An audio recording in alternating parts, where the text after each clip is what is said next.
अब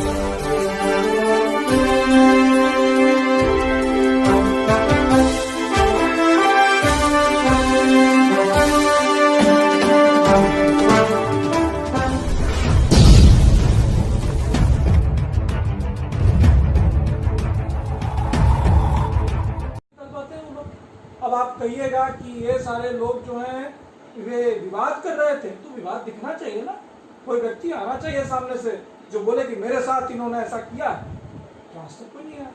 तो मुझे लगता है प्रशासन ने ये इस प्रकार का उस समय तत्कालीन जो वहाँ की थाना था उसने ये बात को घुमाने का काम किया, बरगलाने का काम किया और प्रशासनिक तौर पर जो भी गतिविधि हुई उस पर सरकार को भी ये सोचना चाहिए था, देखना चाहिए था। हमने तो कान खोलने का काम किया, हमने पत्र दिया, हमने सारा एविडेंसेस दिया, इसको देख लीजिए। अगर इसके बावजूद लगता है कि कुछ गड़बड़ी हुई है हम लोगों के द्वारा तो कार्रवाई भी कीजिए।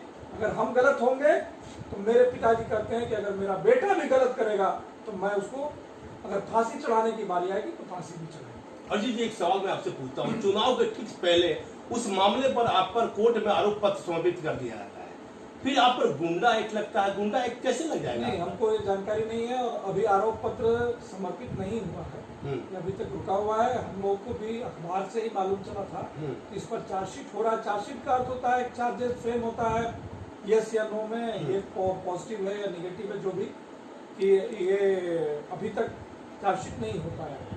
ये पहले लगा कि हो गया लेकिन अभी मालूम चला कि अभी तक हुआ नहीं। ये चर्चा हुई थी, तो आने वाले समय में जब कोई केस आया है तो चार्जशीट तो होगा ही, ऐसा नहीं है कि नहीं होगा। लेकिन चार्जेस फ्रेम करने के पहले थाना के पास पूरा अधिकार है, प्रशासन के पास पूरा अधिकार है कि वो उसको एक बार दो बार उसका आकलन करे, देखे कि केस सही है कि नहीं। अगर केस गलत है तो उसको रफा दफा कीजिए। आज 2.5 साल से ऊपर हो गया, आज इस केस पर कुछ भी बात नहीं हो रहा है। तो अगर आपको लगता है कि इसमें कोई तथ्य ऐसे नहीं है, उसको खत्म करना चाहिए। लोगों के बीच में एक अच्छा माहौल बनेगा।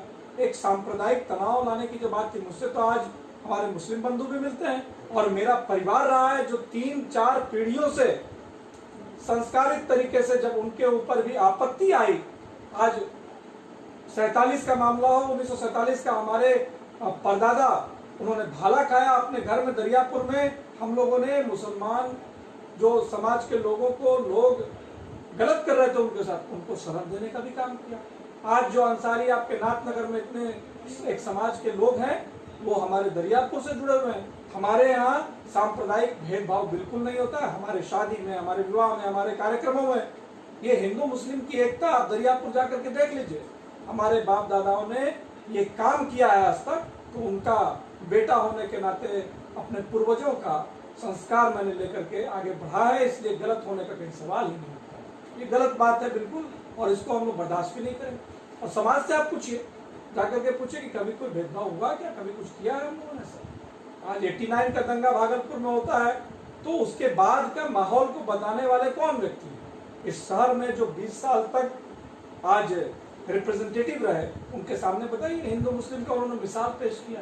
कभी कोई एक घटना बता दें उनके पूरे शासनकाल में, उसमें वो मंत्री भी रहे 8 साल, कोई आप घटना बता के बताइए मुझे उन्होंने ऐसा कुछ किया हो। तो ये उपद्रव कोई करे, बम किसने फेंका है आज तक पता चला कि आपको? आप तो पत्रकार हैं, पता कीजिए ये जो हिंदुओं को बम लगा किसने मारा? ये जो पुलिस वाले पर जो उसको जो चोट लगी थी, उसका पैर, जो ठाकुर था जिसका कि पैर नीचे से उड़ गया बम से, ये किसने बनाया? आज तक खोज पाया क्या? और जो सामने से सबको बोल करके जा रहा है कि मैं जा रहा हूँ शोभा यात्रा लेकर के, उसका कागज सबमिट है, उसका सब कुछ पिछले 1 महीने से तैयारी चल रही थी, कार्यक्रम होता है विधिवत और बड़े अच्छे सांस्कृतिक माहौल में कार्यक्रम होता है, और 4 दिन बाद केस करते हैं। मैं तो 4 दिन तक कार्यक्रम जब 3 दिन कर लिया, फिर पटना में था तो मालूम चलता आप पर केस हो गया। तो ये प्रशासन का जो रवैया रहा, इसका हम लोग खिलाफत। प्रशासन तो नीतीश सरकार की है, आप गठबंधन में। मैं तो कह रहा हूँ कि अगर आपका प्रशासन गलत करेगा तो उसको भी संभालने का काम तो करना ही पड़ेगा, करना पड़ेगा। पूरे शहर में चर्चा है कि नाथनगर के मामले को लेकर आपको मुख्यमंत्री जो है कहीं ना कहीं चाहते नहीं है, आपसे निराश है, आपकी और आपके पिताजी दोनों से, और इसी कारण से आपकी टिकट कटी है। क्या सच्चाई है इसमें? देखिए, मैं तो ये नहीं जानता कि विषय क्या है, क्योंकि हमारे का तो आखिर अजीत चौबे को टिकट क्यों नहीं मिला? क्या हो सकता है कि कभी कभी पार्टी का कुछ दृष्टिकोण रहता है अच्छा, वो चाहता है कुछ और भी अच्छा काम हो सके आगे, हो सकता है वो हमारे द्वारा कराया जाए या मुझे संगठन में कोई जगह मिले, या हो सकता है कि मुझे कुछ और कार्य दिया जाए। मैं कभी नहीं मानता, क्योंकि मैं देखिए राष्ट्रीय स्वयंसेवक संघ का स्वयंसेवक, और मैं नहीं मानता हूँ कि आपके ऊपर कोई जिम्मेवारी दी नहीं गई यानी कि आप खाली हैं। मैं तो अपने आप को खाली नहीं मानता हूँ, मेरे पास जो काम है मैं करता रहूँ। देखिए लगातार मैं अजीत चौबे से बात कर रहा हूँ और मेरी हर बात का ये जवाब भी दे रहे हैं। मैं इनसे पूछता हूँ, चूंकि इनकी पिताजी की प्रतिष्ठा जुड़ी हुई है, भागलपुर के हर लोगों के मन में एक बात चल रही है कि अजीत चौबे को टिकट नहीं दिया गया। विजय साव दूसरी बार निर्दलीय चुनाव लड़े हैं, फिर भाजपा में आ गए, क्योंकि जितने वोट से हारे हैं उसे 1-2 हजार वोट वो अधिक लाए थे विजय साव। क्या आपको लगता है कि विजय साव को दोबारा बीजेपी ने ज्वाइन किया, फिर वो आज निर्दलीय चुनाव लड़े, लगातार उन्होंने बीजेपी के खिलाफ बयान भी दिया, इस पर क्या कहिएगा? देखिए मैं यही कहना चाहता हूँ कि संघ का स्वयंसेवक, अगर किसी को आप संघ का स्वयंसेवक कहते हैं, तो हमने 4 वर्ष की उम्र से शाखा जाकर के यही सीखा है जी कि अगर हम लोग पार्क में बैठते हैं तो मेरे बगल में बैठा हुआ व्यक्ति किस जाति का होता है वो हमें जानकारी नहीं होती। हम लोग समाज की बात करते हैं, ये संपूर्ण हिंदू समाज की बात करते हैं, भारत को एकात्म सूत्र में बांधने की बात करते हैं।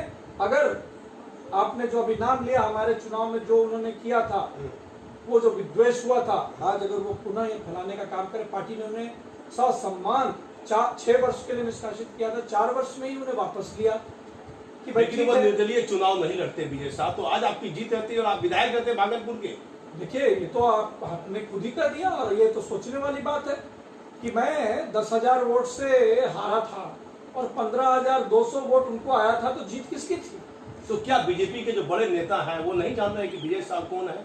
विजय साहब को बिठाना चाहिए, दूसरी बार निर्दलीय चुनाव लड़ रहे हैं, फिर वही स्थिति पैदा ले रही है। ये स्थिति जो हुई है, तो इस पर निश्चित तौर पर हमारे जो नेतृत्व करता है, जो प्रदेश में है, जो केंद्र में है, वो इस पर उनका भी निगाह होगा। हम लोगों ने भी अवगत कराया है, तो उनसे बात होगी।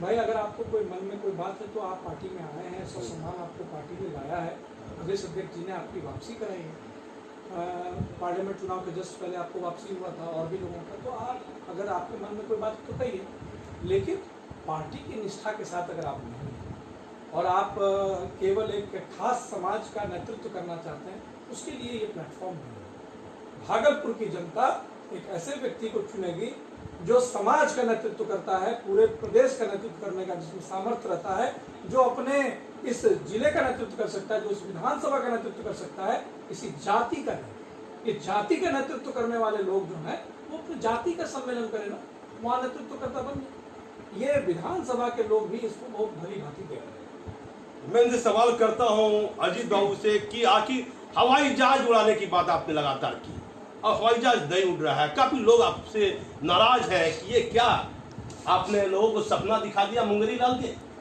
ये तो आपको हमारे जिलाधिकारी से पूछना चाहिए।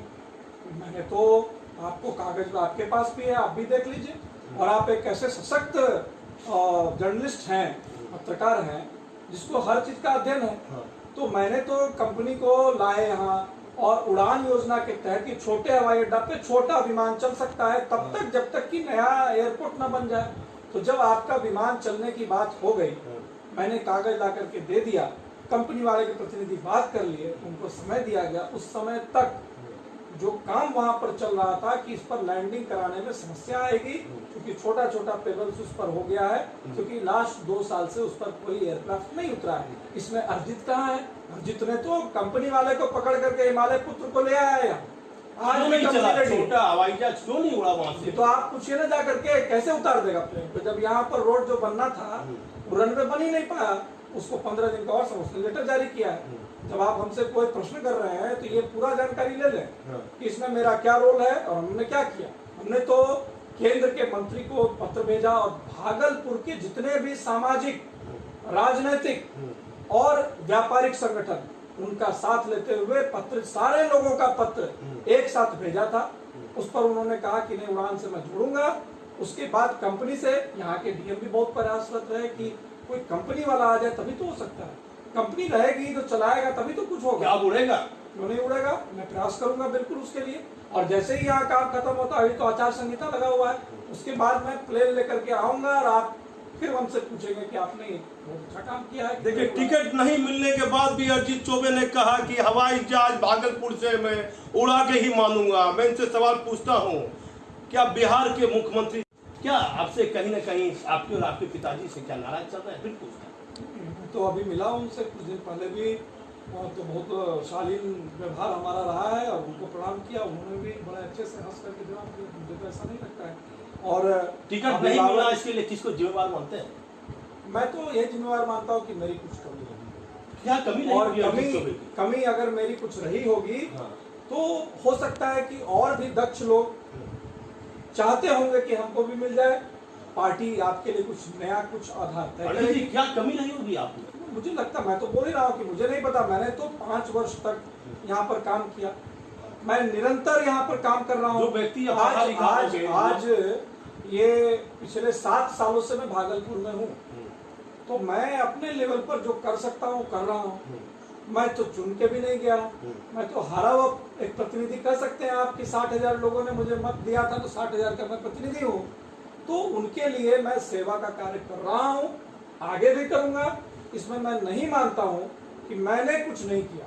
अब बात है कि आकलन तो हर लेवल पर हो सकता है, ये इस पर कोई तर्क देना भी ठीक नहीं है। और मैं ये मानता हूँ कि पार्टी को निष्ठा से मैंने आज जीवन भर अपने इस आयु तक काम किया है, आगे भी करेंगे। पार्टी देखेगी, पार्टी सोचेगी। हो सकता है कि हमारे दल जो है वो विश्व का बहुत बड़ा दल है, सबसे बड़ा दल है, वो देखता है कि कौन क्या कर रहा है, आगे कुछ और तय किया होगा। देखिए, मेरा सवाल है कि दिल मिले या ना मिले, हाथ मिलना चाहिए। आज ये गए रोहित पांडे के साथ, कहीं ना कहीं आपके दिल में तकलीफ तो होगी कि रोहित पांडे को टिकट मिल गई। देखिए, क्या कोई भी व्यक्ति अपने स्वार्थ, आपसे मैं अगर पूछूं कि आपको मर्सिडीज गाड़ी, आपको लॉटरी लग गया और आपके बगल वाले का नहीं लगा, तो पहला तो वो आपको मिठाई तो जरूर खा लेगा, लेकिन उसके मन में रहेगा कि काश मेरे पास भी होता। हम लोग व्यक्तिगत तौर पर भारतीय जनता पार्टी के कार्यकर्ता हैं। मैंने आपको पहले ही बताया कि मैं संघनिष्ठ भाव से काम कर रहा हूँ, करता रहूंगा, अपने जीवन पर्यंत काम करूंगा। और हमारा जो ध्येय है वो एक टिकट लेना नहीं है, यही मैं बताना चाह रहा हूँ आपको कि मेरा ध्येय एक एमएलए बन जाना नहीं है। हमारा ध्येय, हमारा लक्ष्य देश का जो लक्ष्य है, राष्ट्र प्रथम, और उसके बाद हमारा दल, और उसके बाद हम स्वयं। इसलिए पहले तो ये बात आता है कि देश को बढ़ाने के लिए, देश के मान और सम्मान की रक्षा करने के लिए अगर आपको कहीं आहुति भी देनी पड़े, उसके लिए भारतीय जनता पार्टी का मेरे जैसा कार्यकर्ता प्रथम पंक्ति में अग्रसर होगा। और जी, नामांकन करते समय मैं बयान ले रहा था, आप देखें कि रोहित पांडे की चाल तेजी से बढ़ गई, चेहरा बता रहा था, आप लगातार बयान दे रहे थे। क्या लगता है कहीं ना कहीं दिल नहीं मिला है, सिर्फ हाथ मिला है? देखिए, ऐसा है कि दिल से बोले, सच्चाई बोलिए, आप तो झूठ बोलते नहीं। जो हो रहा था वो उस पर मैं नहीं जाऊंगा। मैं तो यही जान रहा हूँ कि व्यक्ति जो है वो दिन भर लोग धूप में है, और धूप में निकलने के बाद काफी वहाँ पर गर्मी थी, तो वो आगे जाकर के आपको बयान दिए हैं। मैंने तो देखा कि आपको बयान दिए हैं और आपने उनका बयान चलाया भी है, तो ऐसी कोई बात नहीं है। कुछ हो सकता है बात। और देखिए, बयान से कोई क्यों भागेगा? आपने मुझसे बयान लिया तो मैंने दिया, तो दिक्कत क्या है? कहीं आपको नहीं लग रहा है कहीं किसी प्रकार का मनभेद हो? देखिए, मनभेद तो वो करते हैं ना जिसके मन में कुछ पाप हो, और जो पापी हो, जो संस्कार युक्त वातावरण में काम करते हैं, वो भारतीय जनता पार्टी के कार्यकर्ता होते हैं। और अगर मन में कुछ रह भी जाए, मत में भेद हो सकता है, मन में भेद में मैं नहीं मानूंगा। मत में भेद इसलिए हो सकता है कि कोई कुछ बोले से, कोई कुछ बोलेगा, कोई कुछ बोल सकता है, लेकिन अंततोगत्वा मन के अंदर एक ही भावना है कि कमल खिलाना है, भागलपुर में कमल खिलाना है, और किसी भी हाल में खिलाना है। पूजा पाठ से जुड़े हुए पूरा परिवार आपका पूजा पाठ से जुड़ा हुआ है, क्या सही में दिल से आप रोहित पांडे को पूरा मदद कर रहे हैं? देखिए, जनता देख रही है, आप झूठ तो आप बोलते रहे। हनुमान जी का यहाँ पे चित्र नहीं है, तो हनुमान जी ने सीता जी को एक बार खोल करके अपना हृदय को फाड़ करके दिखाया था कि मेरे अंदर तो आप ही वास करते हैं, प्रभु रामचंद्र जी और सीता माता। तो मैं हनुमान इस युग का नहीं बन सकता, मैं उनका अनुयायी बन सकता हूँ। और जो मैं बोलता हूँ, अगर आपको सत्यता लगती है तो अच्छी बात है, सत्यता नहीं लगती है तो मैं हृदय फाड़ने वाला हनुमान नहीं। भागलपुर की जनता जानना चाहती है, क्या पूरे दिल से, पूरे सपोर्ट से, पूरे तन मन से? आपको कैसा सपोर्ट चाहिए? क्या आपको नहीं दिखा जो आप हमसे खोजना चाह रहे हैं? मैं तो 1% भी कोई नहीं कर सकता है। देखिए, आपके कोई भी प्रश्न मुझे डिगा नहीं पाएगा। मैं 24 घंटा पार्टी का काम करने वाला एक कार्यकर्ता हूं, और पार्टी का जब तक कमल नहीं यहाँ से खिलेगा तब तक मैं काम करता रहूंगा। मेरा एक महत्वपूर्ण सवाल है, नाथनगर के मामले में इनके पूरे परिवार को सांप्रदायिक मामले में बदनाम करने की चेष्टा की गई। पूरा मुस्लिम परिवार पूरे बिहार में, भागलपुर नहीं, मुस्लिम परिवार के लिए क्या संदेश देना चाहेंगे कि सांप्रदायिक मामले में आरोपी बनाया गया, इनको बदनाम किया गया, तरह तरह की बातें बोली गई, जुलूस में कौन गाना गा दिया गया, क्या कह दिया गया, क्या कहिएगा? मुस्लिम हर चीज के लिए इस बात को मन में रखेगा, ये बरसों तक लोग याद करेंगे। इस बात को आज दिल से निकालिए। मेरे सैकड़ों मित्र, मेरे जिसको स्वजन आप बोल सकते हैं, जो आपके साथ जीते और मरते उसको स्वजन बोलते हैं, वैसे स्वजन की संख्या सैकड़ों में है, जो कि देश में और देश के बाहर रहते हैं, वो हमारे मित्र हैं और मुस्लिम समाज के हैं। चाहे मेरा मित्र आतिफ इमाम हो जो अमेरिका में है, चाहे मेरा मित्र जो यहाँ इकबाल अंसारी हो, या वसीम अहमद हो, आप उनसे जाकर के क्यों नहीं बयान लेते हैं? आज मुस्लिम समाज के अंदर का एक भी व्यक्ति अगर ये खड़ा होकर के कह दे कि अश्विनी चौबे इतने दिन तक यहाँ पर थे, उन्होंने हमारे साथ अन्याय किया है, गलत किया है, या उनका आज पुत्र होने के नाते मैंने किसी के साथ कोई अन्यायपूर्ण व्यवहार किया है, तो मैं राजनीति में नहीं आऊंगा। अजी जी, उस पूरे मामले में कहीं आपका कोई रोल नहीं था? आपको तो मैं कह रहा हूँ कि आप देखिए, पत्रकार का एक काम होना चाहिए कि अगर मैं कुछ कह रहा हूँ, मैं एविडेंस की बात कर रहा हूँ, एविडेंस को देखिए ना जाकर मेरे ऊपर क्या आरोप लगाया है, और आप एविडेंस खोल लीजिए। फेसबुक लाइव तो हमारे राष्ट्रपति अमेरिका के भी नहीं बदल सकते हैं, जो लाइव हो गया एक बार, आप लोग डेली देख रहे हैं, तो उसको खोलिए, उसको खोल करके देखिए जिस जगह की घटना की बात हो रही है वहाँ हम हैं, या वहाँ कोई उसमें कुछ घटना हुआ है, लेकिन और वो 1 मिनट का नहीं है, वो गंभीर आरोप लगाया गया। देखिए, आरोप हम फिर बोल रहे हैं कि आप हमसे 10 बार भी पूछेंगे तो मैं एक ही बात कहूंगा, आरोप तो बहुत सारे लगाए जा सकते हैं, लेकिन अंततोगत्वा विजय किसकी होती है? सत्य की। तो मैं सत्य के साथ हूं। मैंने जीवन भर सत्य को सबसे बड़ा माना है। मैं संस्कार युक्त वातावरण में जीता हूं, और हमने कभी गलत नहीं किया है, और विश्वास है कि हमारे साथ गलत नहीं। देखिए, अंतिम में अजी जी से पूछूंगा कि भागलपुर आएंगे क्या नहीं आएंगे? भागलपुर की जनता के दुख दर्द में कितने शामिल होंगे ये? और यहाँ एक भोलानाथपुर समस्या है, आपके पिताजी लगातार विधायक रहे हैं, आखिर ये भोलानाथपुर की ये समस्या कैसे निवारण होगी?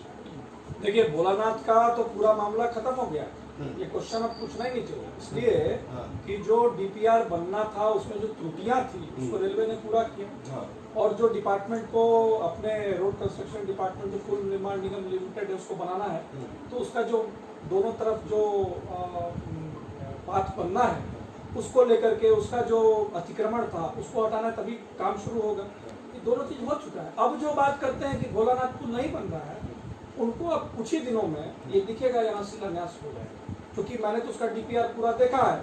आप भी चाहें, मैं आपसे कह रहा हूं, आप भी चाहें कि इसमें अब जो कमियां है उसको लगभग दूर कर दिया गया। एक आध चीज देखिए, क्या होता है कि बेटी की शादी जब होती है तो कुछ कमी रह जाता है, तो लोग मांग के भी बेटी का शादी कर देते हैं जी। तो यहाँ पर भी बात लगभग वही है कि ये सरकार जो होता है वो इसलिए नहीं काम करता है कि किसी को बस सलाह देना है, बस पुल पर से बना देना है। बहुत दिनों से इसका लगातार काम चल रहा है, और अब ये स्थिति पहुंची है कि केंद्र और राज्य की सरकार ने मिल करके बहुत सारे आरओबीज को, ये जो रोड ओवरब्रिज बोलते हैं, इसका जीर्णोद्धार और इस पर नए पुल का निर्माण, उसमें भोलानाथ पुल शामिल हो चुका है। जल्दी ही इसका शिलान्यास होगा। मेरा अंतिम सवाल रहेगा कि लोजपा को लेकर लगातार चिराग पासवान का बयान नीतीश कुमार के खिलाफ आया, फिर बीजेपी के खिलाफ अपने उम्मीदवार उतार दिए राजेश वर्मा को। अरिजीत जी, हर चीज में आप मेरे जवाब दिए, इस मामले में बताइए क्या सच्चाई है? चिराग पासवान वाले मामले को लेकर, लोजपा वाले मामले को लेकर, क्या बीजेपी के? मैं तो प्रवक्ता नहीं हूँ भारतीय जनता पार्टी का कि अधिकृत हूँ इस पर कुछ बोलने के लिए, लेकिन उनका दल है, वो अपने दल में क्या करते हैं। आपने हमारे दल में आपने देखा होगा कि हमारे प्रदेश अध्यक्ष ने बहुत क्लियर कि हम लोग का गठबंधन दो दलों का है, साथ में हम हैं और इधर वीआईपी। लेकिन नरेंद्र मोदी की फोटो का इस्तेमाल लगातार किया जा रहा है। अब किया जा रहा है कि कोई प्रधानमंत्री जी हैं, कोई अपने दिल में नरेंद्र मोदी को बिठाता है तो उसमें हम नहीं कर सकते। हम भगवान श्री रामचंद्र जी को अपने हृदय में रखते हैं। कोई अगर बोले कि आप नहीं रखते, भाई हम क्या कर सकते हैं? भाई कोई अगर रख रहा है उसका क्या नियम कानून है ये मुझे नहीं मालूम। वो देश के प्रधानमंत्री और प्रधानमंत्री किसी के भी प्रिय हो सकते। तो क्या ये उचित था बीजेपी के खिलाफ उम्मीदवार उतारना? पहले तो बात चल रही थी कि जदयू के खिलाफ उतारा जाएगा। ये तो उनका मंतव्य है, ये तो उनकी सोच है। हम लोगों ने तो उनको अलग नहीं किया है, वो अलग हुए। दूसरी बात कि हम लोग तो यही चाहेंगे कि जो इतना लंबा साथ रहा है और माननीय आदरणीय रामविलास पासवान जी हमारे भी अभिभावक हैं। मैं भी उनके क्रिमेशन में पूरे टाइम था, भूखा प्यासा था, इसलिए कि उन्होंने देश को एक ऐसे राजनीति का आधार दिया जहां दलितों के साथ जो दुर्व्यवहार होता था उसके खिलाफ वो लड़ाई लड़े थे। और आज देश भर में उनका नाम था। तो आज हम लोगों का उनके साथ रहा है, केंद्र में वो सरकार में साथ रहे हैं। तो हम लोग उनके बारे में गलत क्यों सोचेंगे? लेकिन आज स्टेट के अंदर वो क्यों नहीं है, ये इसका ना मेरे पास रीजन है और ना ऑफिशियल हम ब्रीफर है कि हम बता पाए। लेकिन इसका नुकसान किसको होगा? ये तो मुझे नहीं मालूम। मुझे लगता है कि आज जो हमारा गठबंधन बना है बहुत सशक्त है और अगर उनको लगा तो वो अलग चुनाव लड़ रहे हैं। वो तो किसी के साथ गठबंधन में नहीं गए। मुझे रामविलास पासवान जी के साथ कुछ क्षण जो आपके ऐसे गुजरे हो जो यादगार हो? नहीं, देखिए दो चार ऐसे संदर्भ है जहाँ उनसे विशेष रूप से बातचीत हुई। एक बार प्लेन में जा रहे थे सब परिवार, वो भी जा रहे थे, सब परिवार हम लोग भी जा रहे थे। तो पिताजी ने जब बुला करके परिचय कराया तो बहुत अच्छे वातावरण में बातचीत हुई। उनके पुत्र हमसे तो बहुत छोटे हैं उम्र में, चिराग, और उनकी माता जी भी थी, साथ में था। मैं तो परिवार के साथ ही जा रहा था। तो बड़ा अच्छा बातचीत हुआ और एक ऐसे व्यक्तित्व के साथ परिचर्चा करने का मौका लगा। कुछ बात ऐसी हो गई तो उन्होंने भी कहा कि नहीं बहुत अच्छा। और उसके बाद दो तीन ऐसा क्रम हुआ। अभी हम लोगों ने हर बार हम कराते हैं, पिताजी के द्वारा ये होता है, आयोजक तो वो होते हैं लेकिन संयोजक हम लोग होते हैं। और मकर संक्रांति उत्सव पटना में भी होता है और दिल्ली में भी होता है, हर वर्ष कराते हैं। तो पिछले वर्ष हमारे उस कार्यक्रम में वो विशेष तौर पर आए थे और लगभग 2 घंटे से ज़्यादा बैठे थे। तो उस क्रम में भी उनसे बहुत अच्छी बातें हुई। मुझे लगता है कि आज वो हमारे बीच नहीं है, तो मैं श्रद्धांजलि भी देता हूँ। और आज वो रहते तो ऐसी स्थिति होती? मुझे लगता है शायद नहीं। देखिए, बड़ा खुलासा कर दिया अजीत चौबे ने। यदि रामविलास पासवान आज हम लोग के बीच रहते तो बीजेपी और जदयू से गठबंधन शायद बना रहता। देखिए, वो एक महान भारत के सपूत थे। उन्होंने भारतीय राजनीति को बहुत कुछ दिया है। 8 बार वो कैबिनेट मंत्री रहे हैं। तो मुझे लगता है कि उनकी परिपक्वता इतनी है और भारतीय जनता पार्टी के साथ उनका एक प्रगाढ़ संबंध रहा। अटल जी के काल से आप देख लीजिए, उन्होंने अपने 4 प्रधानमंत्री को उन्होंने देखा है। जो व्यक्ति इतने लेवल पर उन्होंने काम किया है, भारतीय जनता पार्टी से उनका कहीं से भी मनमुटाव नहीं रहा। तो आज अगर कोई बात भी हो जाती तो मिल बैठ करके शायद ये हो सकता था कि ये इसका निदान हो जाए। ऐसा मुझे लगता है। मुझे पता नहीं क्या होता। आज तो वो स्वर्गीय हो गए हैं, लेकिन जहां भी होंगे मुझे लगता है कि एक साथ लड़ने में जो मजा आता वो शायद आज अलग। क्या कहीं ना कहीं कमी खेल रही है आपको रामविलास जी की? रामविलास जी की तो कमी जीवन भर खलेगी। उनके पुत्र से कैसा वार्तालाप है? छोटे हैं आपसे चिराग पासवान जी। देखिए, मैं तो 1-2 बार ही मिला हूँ और सबसे बड़ी बात है कि अच्छे विचारधारा के हैं, अच्छा सोच रखते हैं, युवा है, युवाओं के लिए बात करते हैं। उन्होंने बात कहा है, लेकिन साथ ही साथ यह भी है कि आज वैचारिक मतभेद तो हो ही रहा है। आज मेरा विचार अगर साथ होता तो वो हमारे साथ होते ना। तो विचार के तौर पर तो मतभेद है। क्या अभी हाल फिलहाल कभी बात हुई चिराग जी से? नहीं, अभी हाल फिलहाल नहीं। हम लोग अभी जो ये घटनाक्रम हुआ था तो हम लोगों ने मैसेज छोड़ा। उनके पिताजी के देहावसान के बाद हम लोग भी मर्माहत हैं। तो स्वाभाविक तौर पर राजनीति अपने जगह पर है और व्यक्तिगत संबंध अपनी जगह पर। देखिए, मेरे चैनल के माध्यम से मैं अंतिम बात आपसे पूछता हूँ, क्या कहिएगा चिराग पासवान जी को? दिल की बातें, जो अभी स्थिति आई है, क्या ऐसी स्थिति आनी चाहिए थी? देखिए, एक युवा होने के नाते मैं एक युवा भाई से यही कह सकता हूँ कि आप भी बिहार की बात करते हैं, हम लोग भी बिहार की बात करते हैं, देश की बात करते हैं। तो हम लोग मिलकर के एक अच्छे प्रदेश की रचना कर सकते हैं। और ये आपको भी सोचना पड़ेगा आगे। अभी आप अकेले जरूर हैं और अकेले आप जितने सीट पर लड़ रहे हैं, शायद अनुकूल सीट आपको जीतने के बाद नहीं मिल पाएगा। ताकि आप सरकार को बना पाएंगे। अगर आप साथ लड़ते निश्चित तौर पर ऐसी स्थिति बन सकती थी। तो युवा सोच आप रखते हैं, आपको शुभकामनाएं कि आप बिहार के बारे में इसी प्रकार चिंतन करते रहें और आने वाले भविष्य को हम लोग हो सकता है आगे मिलकर के तलाशें। अजीत, एक बात काफी सुर्खियों में पूरे बिहार में कि बीजेपी का मुख्यमंत्री इस बार बनेगा, क्या सच्चाई है इस मामले में? देखिए, मैं बिल्कुल नहीं जानता हूँ। हाँ। माननीय नीतीश कुमार जी के नेतृत्व में और चुनाव लड़ रहे हैं। बिहार में ये चर्चा है। मार्गदर्शन हमारा प्रधानमंत्री श्री नरेंद्र भाई मोदी जी के मार्गदर्शन में और हमारे जो नेतृत्व करता है इसके वो नीतीश कुमार जी हैं, मुख्यमंत्री जो है। इसलिए मुझे ऐसा नहीं लगता कि ऐसी हर चर्चा राजनीतिक नेता के जवान पर चर्चा है कि बीजेपी का मुख्यमंत्री बनेगा, क्या इसमें ऐसी सच्चाई नहीं है? फिर मैं आपसे पूछूंगा चुनाव के बाद। हर दल अपने दल के एक प्रमुख व्यक्ति को मुख्यमंत्री प्रधानमंत्री बनाना चाहते हैं, लेकिन अभी हम लोग गठबंधन में हैं। गठबंधन में ये पहले ही तय हुआ है कि हमारे माननीय मुख्यमंत्री नीतीश कुमार जी इस गठबंधन की सरकार जो बनेगी 3/4 मेजोरिटी से, उसके मुख्यमंत्री बनेंगे। अब भागलपुर जनता से जो जनता को एक कहेंगे, हर छोटे बड़े आदमी को, ब्राह्मण है, पूजा पाठ करने वाले हैं, अश्वनी चौबे का जुड़ाव ब्राह्मणों से नहीं हर जाति से रहा। इन्होंने कहा कि मुस्लिम बहुत ज्यादा मेरे मित्र हैं। नाथनगर के मामले में इन्होंने साफ तौर पर कहा प्रशासन ने कहीं न कहीं कार्रवाई जो बिना साक्ष्य के की है। अब कोर्ट में मामला पेंडिंग है, मैं इस पर ज्यादा नहीं बोलना चाहूंगा, लेकिन भागलपुर की आम जनता को कुछ बताइए अपने बारे में कि आपको टिकट नहीं मिला और जो लोग आपकी बात को सुने मेरे चैनल के माध्यम से। नहीं, मैं तो पहले ही बता चुका हूँ कि टिकट का कोई मामला ही नहीं। टिकट का मामला तो उसी दिन तक होता है जिस दिन तक आपको सिंबल नहीं मिलता है, और सिंबल मिलता है तो आप अपने लिए लगते हैं, सिंबल नहीं मिलता है तो जिसको मिलता है उसके लिए लगते हैं। तो मैंने वही काम किया कि हमारे दल ने जब एक हमारे दल के कार्यकर्ता को सिंबल दिया तो हम सभी कार्यकर्ता एकजुट होकर के उनको जिताने के लिए लग गए। भागलपुर में दिखिएगा आप, अरिजीत चौबे मिलेंगे भागलपुर में, समस्या से लड़ेंगे। देखिए, मैं निरंतर मैंने अपने जीवन में बहुत त्याग करके आज मैं भागलपुर अगर 2013 से हूँ तो आप मुझे बताइए कि मैं कहाँ गया। मेरे अंदर तो बहुत प्रकार का इंटेलेक्ट है, मैं बहुत कुछ और भी कर सकता था राजनीति के अलावा। मैं ऑस्ट्रेलिया में था, वहाँ मुझे पीआर रेसिडेंसी मैंने अप्लाई किया हुआ था। क्यों फिर नेता बनने की चाहत अचानक क्यों आ गई? पिताजी का दबाव था, इसलिए पिताजी का दबाव था कहीं ना जब कहीं। कभी भी दबाव नहीं रहा है, वो हम लोगों को सामाजिक रूप में देखना चाहते हैं। इतनी अच्छी नौकरी छोड़ के आप चले आए। राजनीतिक रूप से उन्होंने हम लोगों को आगे नहीं बढ़ाया। और मैं यह मानता हूँ कि राजनीति में स्वच्छ छवि के, अच्छे आचरण के, अच्छे संस्कार के व्यक्ति की भी आवश्यकता है, इसलिए हम लोग आज यहाँ हैं। दूसरी बात मैं कहना चाहूंगा कि जब मैं 2009 की घटनाक्रम है, जब पिताजी का एक कार्यक्रम ऑस्ट्रेलिया का लगा था, उस समय पीएचडी मंत्री थे और वहाँ के सभी स्टेट्स के मिनिस्टर के साथ उनका एक मीटिंग होना था और उनकी एक टीम प्रदेश से गई थी और मैं वहाँ रहता था। तो जब रह रहा था 2005 से ही तो कभी नहीं आया, लेकिन 9 में ऐसा वातावरण हुआ कि पिताजी का आगमन हो गया। और उसमें उन्होंने एक बार मुझसे, वो 7-8 दिनों के लिए थे, हम लोग बहुत जगह घूमने भी गए। अंतिम में एक दिन उन्होंने पूछा, मेरा बेटा उस समय 1 वर्ष का था, तो 9 में, तो उन्होंने पूछा कि यहाँ कब तक रहना।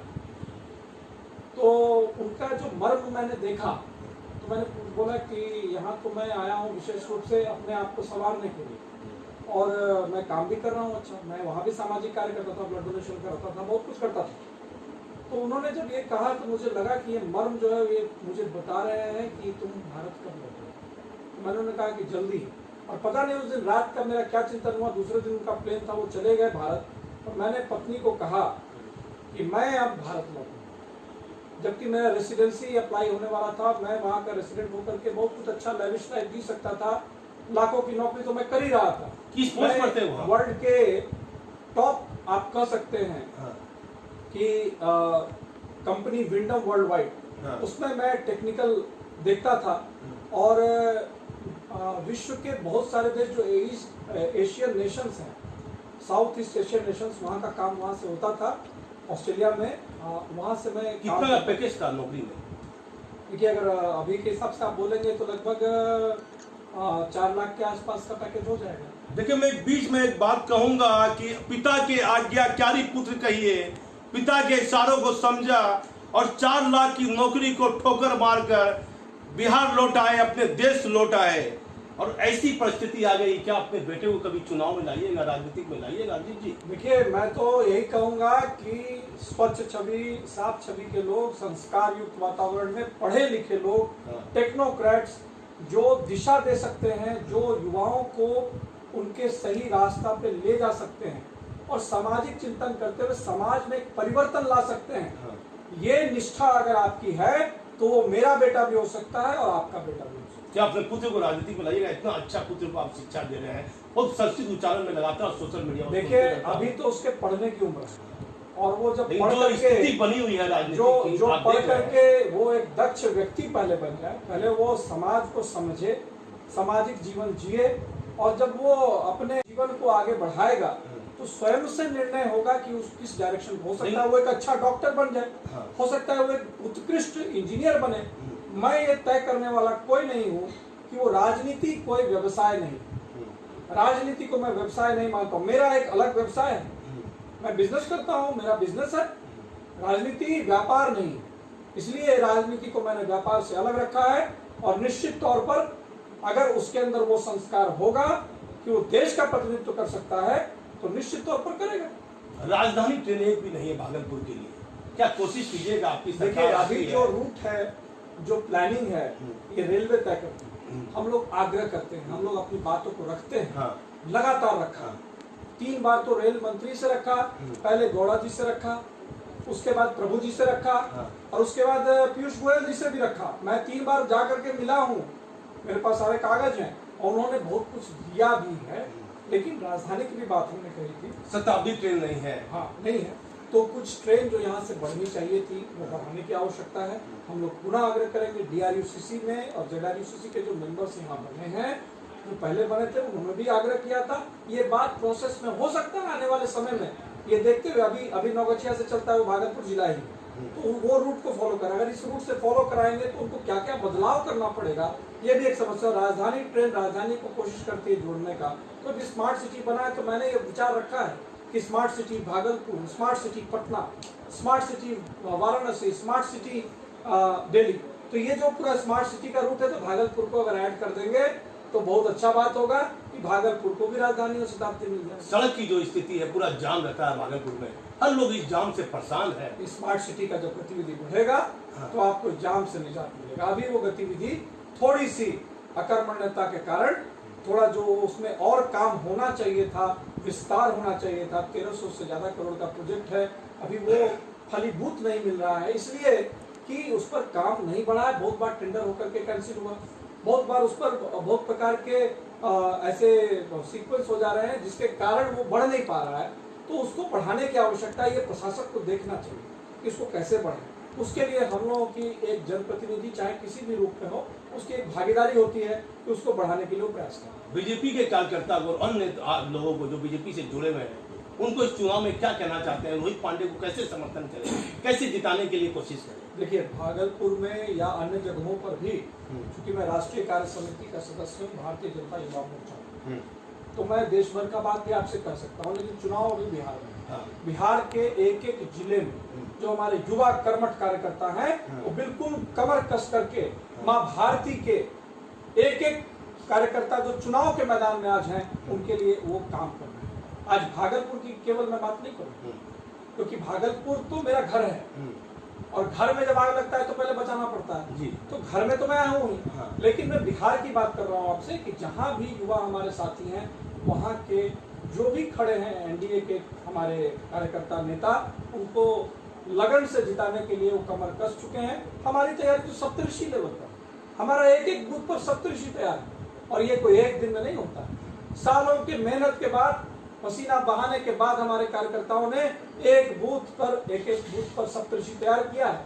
7 वैसे लोग जो चुनाव लड़ाते हैं, बूथ जीतते हैं तो चुनाव जीतते हैं। तो हमारा तो सप्तऋषि चुनाव जीतेगा, बूथ जीतेगा, चुनाव जीतेगा। लगातार भागलपुर के विधायक कांग्रेस ने आपके पिताजी पर कहा कि स्वास्थ्य में सुधार के लिए कुछ नहीं किए।